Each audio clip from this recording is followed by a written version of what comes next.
Champ de repos militaire de Thiaroye, un calme de cimetière y règne. Des tirailleurs sénégalais plongés dans un profond sommeil. Leur seul tort, prétendre à un droit après une mission bien accomplie. Le 1er décembre, des tirailleurs sénégalais qui avaient quitté Morlaix sont venus après la guerre, ont été mobilisés pour retourner dans leur pays respectif après la guerre. Ils réclamaient leur dû.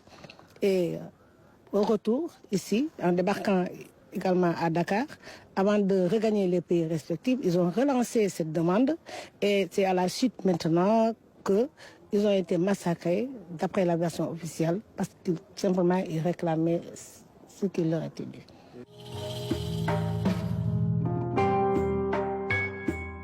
Ces tirailleurs ont presque pris part à toutes les campagnes coloniales menées par la France.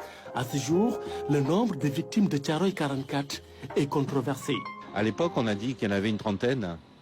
Je rappelle que M. Hollande en a déclaré 70 ou à peu près.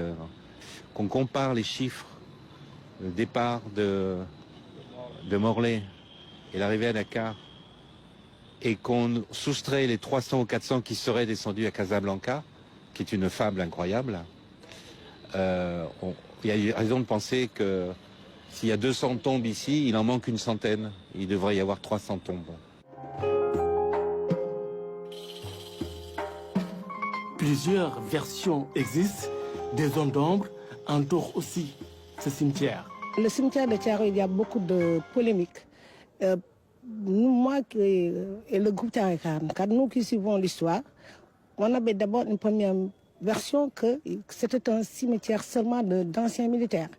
Après, par la suite, on a entendu qu'il y a une fosse commune.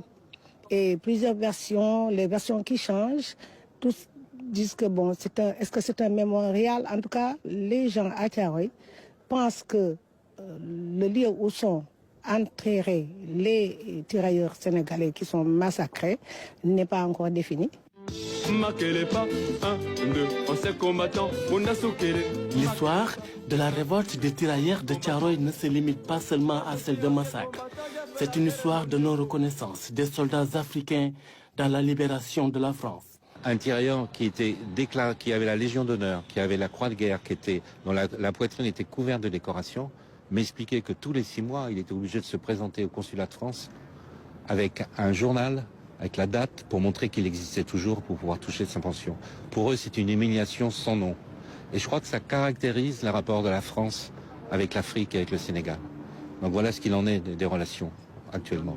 80 ans se sont écoulés depuis cette tragédie. Et aujourd'hui, Thiaroye reste partagé entre reconstruction et quête de vérité. On en parle actuellement depuis quelque temps, surtout depuis 2024-2023. Les gens commencent à en parler. C'est un sujet de polémique et on voit que maintenant la population est intéressée. Et c'est une population qui a soif de la vérité et qui est donc il y a des réflexions, des actions de mémorial pour aller vers donc la reconnaissance officielle de cette histoire, mais l'élaboration, la restitution de la vraie histoire, ensuite vers peut-être des actes de réparation juridique, donc humaine, etc.